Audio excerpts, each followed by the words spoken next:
हाँ जी, नमस्कार सभी को। एक बार पुनः आप सभी का हार्दिक स्वागत, अभिनंदन है। मैं हूँ आपके साथ वसीम। तो साथियों, अपने राजस्थान इतिहास की कड़ी में आज हम अगले टॉपिक के साथ में आपके साथ पहुँच चुके हैं। और लास्ट क्लास के अंदर हमने सभ्यताओं को शुरू किया था और सभ्यताओं के अंदर हमने कालीबंगा सभ्यता के बारे में विस्तृत चर्चा कर ली थी। आज की क्लास के अंदर हम आहड़ सभ्यता के बारे में बात करने वाले हैं। आज की क्लास के अंदर अपनी जो सभ्यता रहेगी उस सभ्यता का नाम है आहड़ सभ्यता। कौन सी सभ्यता है? आहड़ सभ्यता। आहड़ सभ्यता के बारे में अपने जानेंगे। आहड़ सभ्यता के अंदर जानना बड़ा आसान है। आहड़ सभ्यता को बड़ा आसानी से आप याद रख सकते हो। कैसे याद रखोगे? जैसे मैंने कहा, ऐसे आहड़ ऐसे उदयपुर। अगर आपसे पूछे कि आहड़ सभ्यता कौन से जिले में है, तो इसका जिला कौन सा हो जाएगा? उदयपुर। ऐसे आहड़ ऐसे उदयपुर। आहड़ सभ्यता कौन से जिले में है? उदयपुर जिले में है। आहड़ सभ्यता कौन से जिले में है? उदयपुर जिले में। ऐसे आहड़ और ऐसे आयड़ भी हो जाएगा। कौन सी नदी के किनारे है? तो नदी आपकी हो जाएगी आयड़। कौन सी नदी है? आयड़ कहो या बेड़च। आयड़ या बेड़च नदी के किनारे अपनी कौन सी सभ्यता है? आहड़ सभ्यता है। आहड़ सभ्यता उदयपुर में है। ऐसे आहड़ ऐसे उदयपुर, ऐसे आहड़ ऐसे आयड़। और एक बेसिक सा प्रश्न जो पूछा जाता है कि आहड़ सभ्यता की जो खोज है, ये खोज किसके द्वारा की गई थी? तो ए आहड़ ए अक्षय कीर्ति व्यास। ए आहड़ ए अक्षय कीर्ति व्यास। ये भी बड़ा आप आसानी से याद रख सकते हो। ये तीनों बड़े आसानी से याद कर सकते हो। ऐसे आहड़ ऐसे उदयपुर, ऐसे आहड़ ऐसे अपने आयड़, ऐसे आहड़ और ऐसे अक्षय कीर्ति व्यास। तो आहड़ सभ्यता की खोज अक्षय कीर्ति व्यास के द्वारा 1953 ईस्वी के अंदर की गई थी। 1953 ईस्वी के अंदर अक्षय कीर्ति व्यास ने आहड़ सभ्यता की खोज की थी। अब अगर आपसे पूछे कि आहड़ सभ्यता का उत्खनन, आहड़ सभ्यता का उत्खनन जो है ये कब होता है? ये आपका उत्खनन जो है ये 1956 में हुआ था। किसने किया था? आरसी अग्रवाल ने। आरसी अग्रवाल। और आरसी अग्रवाल के द्वारा इसका उत्खनन कब किया जाता है? 1956 में। आहड़ सभ्यता का उत्खनन किसने किया था? आरसी अग्रवाल ने। कब किया था? 1956 में। आहड़ सभ्यता का बृहत स्तर पर उत्खनन किसने किया था? बृहत स्तर पर उत्खनन, बृहत स्तर पर उत्खनन जो है ये आपके करते हैं एचडी शांकलिया। एचडी शांकलिया। एचडी शांकलिया के द्वारा बृहत स्तर पर उत्खनन किया गया था। और कब किया गया था? 1961 ईस्वी के अंदर एचडी शांकलिया ने बृहत स्तर पर आहड़ सभ्यता का उत्खनन किया था। और राजस्थान सरकार के द्वारा उत्खनन कौन करते हैं? राजस्थान सरकार के द्वारा, राजस्थान सरकार द्वारा उत्खनन किसने किया था? उत्खनन एक तो पीसी चक्रवर्ती करके नाम आता है, पीसी चक्रवर्ती। और एक इनके साथ में थे विजय कुमार। विजय कुमार और पीसी चक्रवर्ती जो थे, ये भारत सरकार की तरफ से आहड़ सभ्यता का उत्खनन करते हैं। ए आहड़ ए अक्षय कीर्ति व्यास, ए आहड़ ए उदयपुर, ए आहड़ ए अक्षय कीर्ति व्यास, ए आहड़ ए उदयपुर, ए आहड़ और ए आयड़ हो जाएगा। खोज अक्षय कीर्ति व्यास ने 1953 में किया था। उत्खनन आरसी अग्रवाल के द्वारा 1956 में किया जाता है। बृहत स्तर पर उत्खनन जो है वो एचडी शांकलिया ने 1961 में किया था। राजस्थान सरकार के द्वारा उत्खनन पीसी चक्रवर्ती और विजय कुमार के द्वारा किया गया है। आगे देखो, आहड़ सभ्यता का जो उत्खनन है, ये आहड़ का उत्खनन अपने 3 स्तर में होता है। आहड़ का उत्खनन कितने स्तर में हुआ था? तो आहड़ का उत्खनन 3 स्तर में हुआ था। कितने स्तर में होता है? 3 स्तर में हुआ था। हमने पिछली क्लास के अंदर कालीबंगा के बारे में बात किया था कि कालीबंगा का उत्खनन 5 स्तर में होता है। आहड़ का उत्खनन कितने स्तर में होता है? 3 स्तर में। देखो, इसका जो पहला स्तर है, आहड़ सभ्यता की हम बात कर रहे हैं, और इसका जो पहला स्तर है, पहला इसका जो स्तर है, इस पहले स्तर में स्फटिक पत्थरों का, स्फटिक पत्थर जो है, इस पत्थर के उपकरण मिले हैं, या स्फटिक पत्थर की खोज जो है वो इसके कौन से स्तर के अंदर होता है? फर्स्ट स्तर के अंदर होता है, पहले इसके स्तर में होता है। अगर हम बात करें दूसरे स्तर की, दूसरा स्तर, और दूसरे स्तर के अंदर किसका उत्खनन होता है? दूसरे स्तर के अंदर तांबा, लोहा, तांबा और लोहा जो है इसके उपकरणों का क्या होता है, उत्खनन होता है या खोज होती है। और तीसरा जो स्तर है आहड़ का अपना, ये जो तीसरा स्तर है, इस तीसरे स्तर के अंदर किसका उत्खनन होता है, तो तीसरे स्तर में आप बताना कि तीसरे स्तर के अंदर जो है वो मर्दबांड का उत्खनन होता है। किसका, मर्दबांड का उत्खनन तीसरे स्तर के अंदर होता है। अपनी जो आहड़ सभ्यता है इसका समय कितना है, समय की अगर बात करें तो आहड़ सभ्यता का अपना जो समय है ये कितना हो जाएगा, तो आहड़ सभ्यता का समय हो जाएगा आपका 2000 से लेकर 1200 बीसी तक, 1200 बीसी तक, 2000 से 1200 बीसी यानी बिफोर क्राइस्ट तक का समय किसका हो जाएगा, आहड़ का। आहड़ सभ्यता उदयपुर जिले में आयड़ या बेड़च नदी के किनारे है। इसकी खोज अक्षय कीर्ति व्यास ने 1953 में की है। उत्खनन आरसी अग्रवाल ने 1956 में किया है। बृहद स्तर पर उत्खनन एचडी शांकलिया ने किया। राजस्थान सरकार के द्वारा पीसी चक्रवर्ती और विजय कुमार ने किया। आहड़ का उत्खनन 3 स्तर में हुआ था। पहले स्तर में स्फटिक पत्थर है, दूसरे स्तर के अंदर तांबा और लोहा है, तीसरे स्तर के अंदर क्या हो जाएगा, मर्दबांड की क्या होती है, खोज होती है। अब अपनी बात करते हैं आहड़ सभ्यता जो है, इस आहड़ सभ्यता के उपनाम क्या है, आहड़ सभ्यता के उपनाम, आहड़ सभ्यता के उपनाम, आहड़ सभ्यता के उपनाम, इसके उपनाम कौन कौन से हो जाएंगे, आहड़ सभ्यता के उपनाम जो है ये कौन कौन से हो जाएंगे। तो पहले तो आप बताना कि इसको हम एक तो कहते हैं आहड़ संस्कृति, आहड़ संस्कृति के नाम से हम जानते हैं इसको। दूसरा हम कहते हैं बनास संस्कृति, बनास संस्कृति के नाम से जानते हैं। तीसरा हम इसको जानते हैं मर्दबांड की सभ्यता के नाम से, मर्दबांड की सभ्यता, मर्दबांड की इसको क्या कहते हैं, सभ्यता कहते हैं। चौथा हम इसी आहड़ सभ्यता को जानते हैं मर्तकों का टिल्ला, मर्तकों का टिल्ला कहते हैं, मर्तकों का इसको क्या कहते हैं, टिल्ला कहते हैं, मर्तकों का टिल्ला कहा जाता है। साथ में इसी को कहा जाता है महासतिया, महासतिया के नाम से भी कौन सी सभ्यता को जाना जाता है, आहड़ सभ्यता को जाना जाता है। और हम कहते हैं अघाटपुर, अघाटपुर के नाम से जानते हैं। इसके अलावा अघाट दुर्ग के नाम से भी इसको हम जानते हैं, अघाट दुर्ग के नाम से भी इसको हम जानते हैं। तो आहड़ सभ्यता के कई सारे उपनाम हो जाते हैं, जैसे आहड़ संस्कृति कह दो, बनास संस्कृति कह दो, मर्दबांड की सभ्यता कह दो, मर्तकों का टिल्ला कह दो, महासतिया कह दो, अघाटपुर कह दो, अघाट दुर्ग कह दो। ये सभी की सभी जो है वो किसको कहते हैं, आहड़ को कहते हैं। साथ में ताम्रवती नगरी, ताम्रवती नगरी किसको कहा जाता है, आहड़ को कहा जाता है।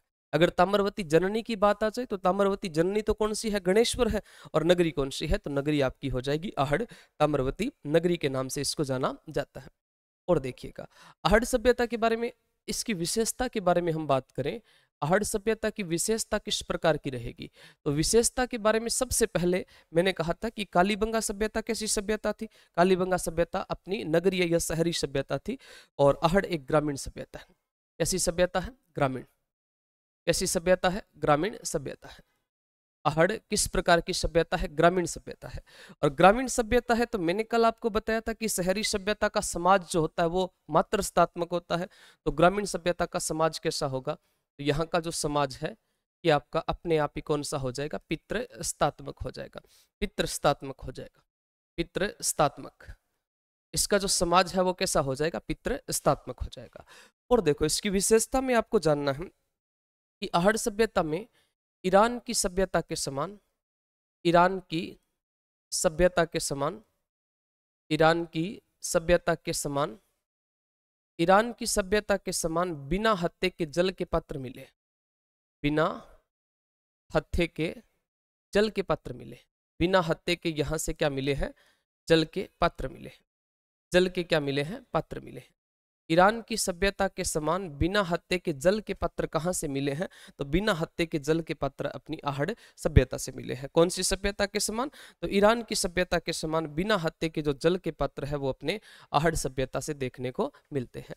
और अपने यहाँ से एक वृषभ बेल की आकृति की मुद्रा मिली है, वृषभ यानी कि बेल, वृषभ यानी कि बेल, वृषभ बेल जो है, इस वृषभ बेल की आकृति की मुद्रा मिली है, वृषभ बेल की आकृति की मुद्रा मिली है। आकृति की क्या मिली है? मुद्रा। वृषभ बेल की आकृति की मुद्रा मिली है। और जो वृषभ बेल की आकृति की जो मुद्रा मिली है, इसको हम बनासियन वुल्स कहते हैं। क्या कहते हैं? बनासियन वुल्स कहते हैं। बनासियन वुल्स के नाम से जिसको जाना जाता है। एक वृषभ बेल की आकृति की मुद्रा मिली है जिसको हम बनासियन वुल्स कहते हैं। ये कौन सी पद्धति के अंदर बनी है? तो बेटा ये टेराकोटा पद्धति में बनी है। टेराकोटा पद्धति में बनी है। कौन सी पद्धति के अंदर बनी है? टेराकोटा पद्धति के अंदर निर्मित है, जिसको हम किस नाम से जानते हैं? बनासियन वुल्स के नाम से जिसको हम जानते हैं। जो कौन सी पद्धति के अंदर बनी है? टेराकोटा पद्धति में बनी है। तो यह एक ग्रामीण सभ्यता है। यहाँ का समाज पितृसत्तात्मक है। ईरान की सभ्यता के समान बिना हत्थे के यहाँ से जल के पात्र मिले हैं। वृषभ बेल की आकृति की मुद्रा मिली है जिसको बनासियन वुल्स कहा जाता है। कौन सी पद्धति में बनी है? तो टेराकोटा पद्धति में बनी है। इसके बाद में आगे देखिएगा, आप साथ साथ इनको नोट करते रहिए। मैंने कहा है कि पूरा इतिहास जो है वो इसी कड़ी के अंदर हम कंप्लीट करने वाले हैं। तो आगे देखिएगा कि यहाँ पर आहड़ सभ्यता जो है, इस आहड़ सभ्यता के अंदर अपने मकान जो थे वो किस प्रकार के बने हैं? तो मकान जो है, इस मकान में मकान की जो नींव थी वो किसकी रखते थे? मकान की नींव जो है ये रखी जाती थी पत्थर की। नींव किसकी रखते थे? पत्थर की नींव रखते थे। और ये पत्थर कैसा था? काला पत्थर था। काला पत्थर है, काला पत्थर है। यहाँ पर मकान की नींव जो है वो पत्थर की रखी जाती थी। कौन सा पत्थर था? काला पत्थर था। और काला पत्थर जो है वो आहड़ के आसपास जो है वो बहुलता से पाया जाता है। इस काले पत्थर की मकानों की नींव रखते थे। मकान की नींव काले पत्थर की होती थी। और दीवार जो है वो किसकी बनाते थे? दीवार बनाते थे लकड़ी की। दीवार किसकी बनाते हैं? तो दीवार बनाते हैं लकड़ी की। दीवार किसकी है? लकड़ी की है। और अगर मैं कहूँ आपको कि छत किसकी है, तो छत हो जाएगी घास फूस की। छत किसकी है? घास फूस की है। यानी कि छत के ऊपर घास फूस लगाकर जो है वो गारे का लेप टाइप का उसके ऊपर किया जाता था। साथ में ये लोग जो है वो पानी की निकासी के लिए भी वहां पर ऊपर बनाते थे कि ताकि बारिश का पानी जो है वो आराम से नीचे आ सके। तो मकान की नींव पत्थर की रखते हैं, दीवार लकड़ी की बनाते हैं, छत किसकी बनाते हैं? घास फूस की बनाते हैं। और देखिएगा, आहड़ सभ्यता जो है, यहाँ से हमें घरों में कितने चूल्हे मिले हैं? घरों में 6 चूल्हे मिले हैं। घरों में क्या मिले हैं? 6 चूल्हे मिले हैं। घरों में 6 चूल्हे मिले हैं। इसका मतलब यहाँ पर कौन सा परिवार था? संयुक्त परिवार की प्रथा थी। संयुक्त परिवार की प्रथा थी। संयुक्त परिवार की प्रथा थी। कहने का मतलब है कि यहाँ पर परिवार जो है वो पूरा का पूरा एक साथ रहता। अब आप कहोगे कि सर एक घर में 6 चूल्हे हैं तो परिवार संयुक्त कैसे हो गया? वो तो अलग अलग हो गए। नहीं, मान लीजिए कि भाई एक घर में 6 बीननी है, यानी 6 महिलाएं हैं। और 6 महिलाएं हैं तो कोई एक महिला बेचारी सारा दिन रोटी बनाए, सब्जी बनाए, तो वो सोचती होगी कि यार ये पांचों जो है ये तो कुछ करती नहीं है, सारा का सारा काम मेरे से करवाया जाता है, इसलिए वो नाराज हो जाती हैं। इसलिए उन्होंने 6 बना दी, बोले सारी की सारी एक साथ काम पे लगी रहो। लेकिन परिवार कैसा है? संयुक्त परिवार है। तो घरों में 6 चूल्हे मिले हैं, इसके कारण हम इसको संयुक्त परिवार भी कहते हैं। और देखिएगा, आहड़ सभ्यता जो है, यहाँ पर बृहत स्तर पे मर्द बांड मिले हैं। बृहत स्तर पर क्या मिले हैं? बृहत स्तर पर मर्द बांड मिले, मर्द बांड मिले। बृहत स्तर पर यहाँ पर मर्द बांड मिले हैं। और जो बड़े मर्द बांड थे, इन बड़े मर्द बांडों में क्या रखते थे? बड़े मर्द बांड जो है, मिट्टी के जो बर्तन हैं, इन बड़े मर्द बांड में अनाज रखा जाता था। क्या रखते थे? अनाज रखा जाता था, या अनाज का संग्रहण किया जाता था। अनाज रखा जाता था कौन से? मर्द बांडों के अंदर। जो बड़े मर्द बांड थे उनके अंदर क्या रखते थे? लाल व नीले रंग के जो है वो मर्द बांड यहाँ से मिले हैं। तो यहाँ से हमें बड़े जो मर्द बांड मिले हैं, उन बड़े मर्द बांडों में अनाज का क्या करते थे? संग्रहण करने की प्रथा जो थी वो यहाँ पर मौजूद थी। और यहाँ पर क्या है? तो आहड़ के अंदर है, हमें यहाँ से तांबा प्राप्त हुआ है। क्या प्राप्त हुआ है? तांबा मिला है। आहड़ से क्या मिला है? तांबा मिला है। और तांबा कैसा मिला है? तो 6 हमें तांबे के सिक्के मिले हैं, या तांबे की क्या मिली है? मुद्रा मिली है। और ये तांबे की जो मुद्रा है, ये यूनानियों की मुद्रा है। कैसी मुद्रा है? यूनानी मुद्रा है। 6 हमें तांबे की यूनानी मुद्रा है जो प्राप्त हुई है। इससे 2 बातों की पुष्टि होती है। एक तो इनका व्यापार था किसके साथ में? यूनानियों के साथ में। दूसरा, यहाँ से क्या प्राप्त हुआ है? तांबा प्राप्त हुआ है। तो 6 तांबे की यहाँ पे मुद्रा मिली है, या सिक्का मिला है, जो यूनानी मुद्रा है, जिनकी एक तरफ तो था त्रिशूल, एक तरफ तो क्या है? त्रिशूल है। और दूसरी तरफ क्या है? दूसरी तरफ हो जाएगा यूनानी देवता अपोलो की तस्वीर। यूनानी देवता जिसका नाम क्या है? अपोलो। अपोलो, यूनानी देवता अपोलो की यहाँ से क्या मिलती है? तस्वीर मिलती है। एक तो यहाँ से त्रिशूल प्राप्त हुआ है, एक यहाँ से यूनानी देवता अपोलो की तस्वीर जो है जो सिक्के के ऊपर देखने को मिलती है। परंतु मुख्य बात यह है कि सिक्का किसका है? तांबे का है। यानी कि यहाँ से तांबा प्राप्त हुआ है, तो हम कह सकते हैं कि आहड़ सभ्यता जो है, इस आहड़ को हम क्या कहते हैं? ताम्रवती। आहड़ को ताम्रवती नगरी कहते हैं। आहड़ को हम क्या कहते हैं? ताम्रवती नगरी कहते हैं। और अगर आपसे प्रश्न पूछा जाए कि ताम्रवती जननी किसको कहते हैं, ताम्रवती जननी के नाम से किसको जाना जाता है, तो ताम्रवती जननी जो है ये कहते हैं साहब गणेश्वर को। गणेश्वर को ताम्रवती जननी के नाम से जाना जाता है। आहड़ को तो क्या कहते हैं? आहड़ को तो कहते हैं ताम्रवती नगरी, और गणेश्वर को क्या कहते हैं? ताम्रवती जननी के नाम से जाना जाता है। तो यहाँ से हमें जो तांबे के सिक्के मिले हैं, ये तांबे की मुद्रा जो मिली है, जिनके ऊपर यूनानी देवता जिसका नाम क्या था? अपोलो नाम था, इस यूनानी देवता अपोलो की यहाँ से क्या देखने को मिलती है? तस्वीर जो है वो देखने को मिलती है। और आहड़ के बारे में आगे देखिएगा। आहड़वासी जो थे ये कृषि करते थे, पशुपालन भी करते थे। आहड़वासी जो है, आहड़वासी कृषि व पशुपालन करते थे। कृषि भी करते थे, पशुपालन भी करते थे। अनाज को पकाकर खाते थे। अनाज को क्या करते थे? अनाज को पकाकर खाते थे। अनाज को पकाकर खाते थे। यहां से हमें आटा पीसने वाली चक्की प्राप्त हुई है। आटा पीसने वाली चक्की मिली है। आटा पीसने वाली क्या मिली है? चक्की मिली है। आटा पीसने वाली यहाँ से क्या मिली है? चक्की मिली है। साथ में यहाँ से चावल के साक्ष्य मिले। इसके साक्ष्य मिले हैं? चावल के साक्ष्य मिले हैं। यहाँ से चावल के साक्ष्य मिले हैं। तो आटा पीसने वाली चक्की भी है, चावल के भी साक्ष्य है, और अनाज को पकाकर भी खाते हैं। मतलब सुव्यवस्थित ढंग से ये यहाँ पर क्या करते हैं? निवास करते हैं। और आहड़ के बारे में देखें तो आहड़ सभ्यता जो है, यहाँ से हमें आहड़ से तांबे के जो भी उपकरण मिले हैं, तांबे के उपकरण मिले हैं।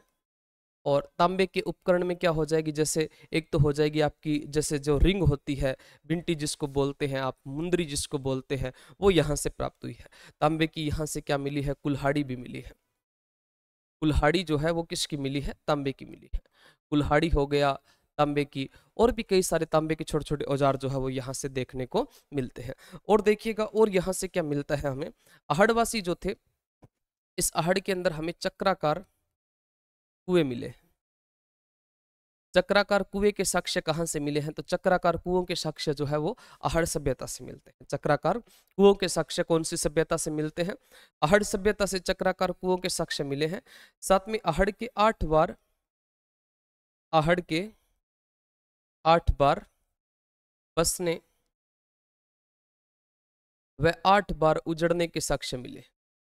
8 बार उजड़ने के साक्ष्य मिले हैं। उजड़ने के क्या मिले हैं? साक्ष्य मिले हैं। साक्ष्य मिले हैं।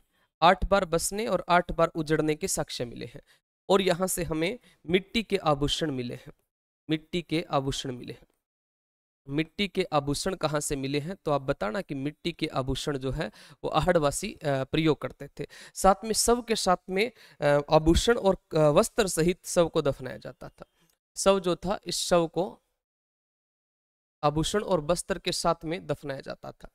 शव को आभूषण व वस्त्रों के साथ में दफनाया जाता था। आभूषण तथा वस्त्रों के साथ दफनाया जाता था। वस्त्रों के साथ दफनाया जाता। वस्त्रों के साथ दफनाया जाता था। आभूषणों और वस्त्रों के साथ में शव को ये क्या करते थे? दफनाते थे। और शव का सर जो है वो ऊपर की तरफ रखा जाता था। शव का सर जो है वो ऊपर की तरफ रखा जाता था। आहड़ सभ्यता जो है, इस आहड़ के बारे में आहड़वासियों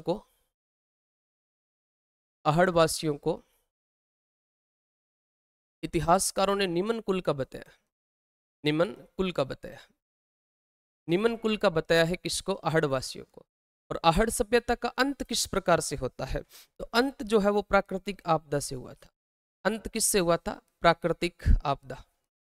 प्राकृतिक आपदा से आहड़ का अंत होता है, लेकिन अपने एक इतिहासकार जिसका नाम आता है गोपीनाथ शर्मा। इस गोपीनाथ शर्मा ने आहड़ का अंत किससे बताया है? बाढ़ आने से अंत बताया है।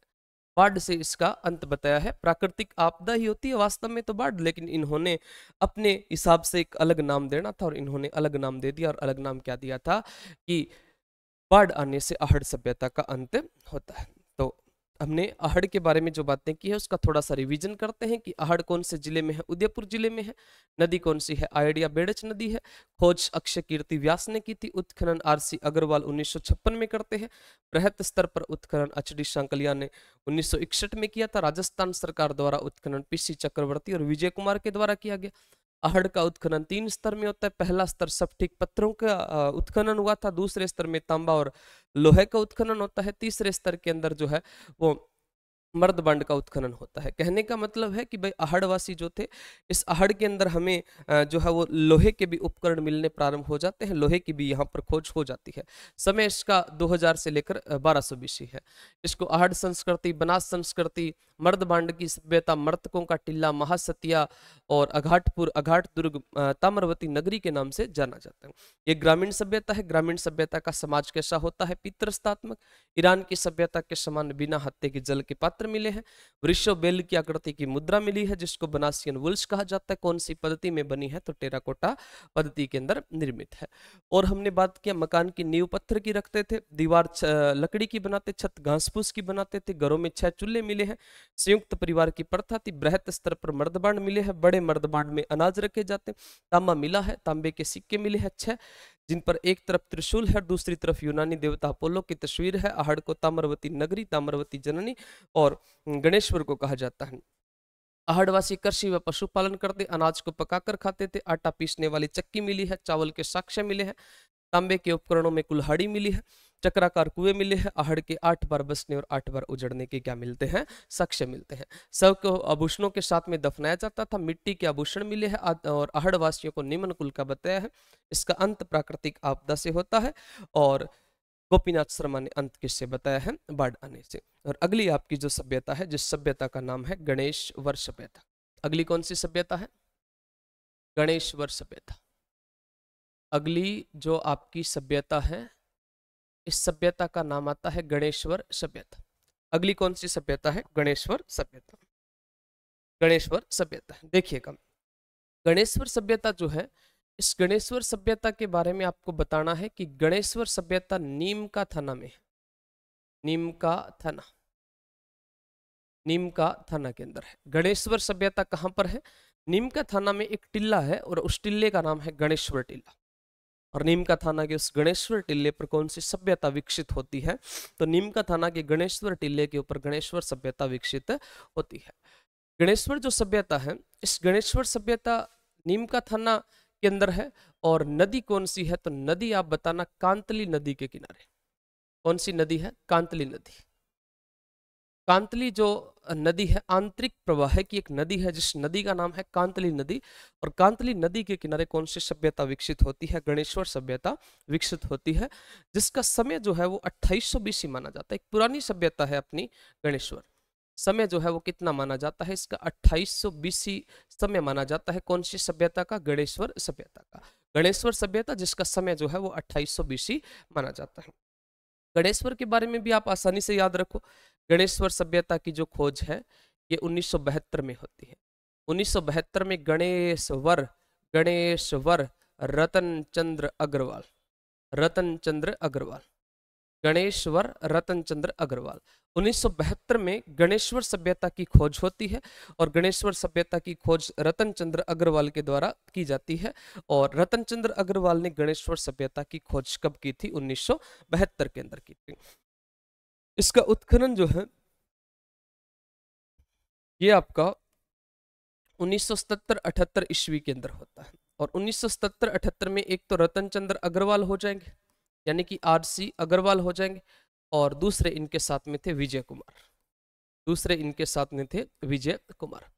तो विजय कुमार और रतन चंद्र अग्रवाल ने मिलकर कौन सी सभ्यता की खोज की थी? तो विजय कुमार और रतन चंद्र अग्रवाल ने मिलकर जो है वो आपकी गणेश्वर सभ्यता की खोज की थी।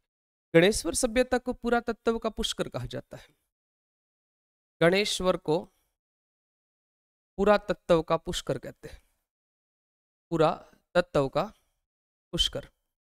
पुरातत्व का पुष्कर कौन सी सभ्यता को कहा जाता है? तो पुरातत्व का पुष्कर गणेश्वर सभ्यता को कहा जाता है। अगर आपसे पूछे कि ताम्र संचयी जननी किसको कहते हैं? ताम्र संचयी जननी के नाम से कौन सी सभ्यता को जाना जाता है? तो ताम्र संचयी जननी के नाम से गणेश्वर सभ्यता को जाना जाता है। अपनी जो गणेश्वर सभ्यता है, इस गणेश्वर सभ्यता में आप ध्यान रखना कि यहां से जो है गणेश्वर सभ्यता से सबसे पहले तांबा प्राप्त हुआ था। सबसे पहले क्या प्राप्त होता है? तांबा प्राप्त होता है। सबसे पहले तांबा प्राप्त हुआ था। सबसे पहले यहां पर तांबा प्राप्त हुआ था, जिसके कारण इसको ताम्रवती जननी कहते हैं। सबसे पहले यहां से तांबा प्राप्त होता है और सबसे पहले तांबा प्राप्त होने के कारण ताम्रवती जननी के नाम से गणेश्वर सभ्यता को जाना जाता है। गणेश्वर सभ्यता जो है, इस गणेश्वर में 99% उपकरण किसके थे? 99% उपकरण तांबे के हैं। गणेश्वर में 99% उपकरण किसके देखने को मिलते हैं?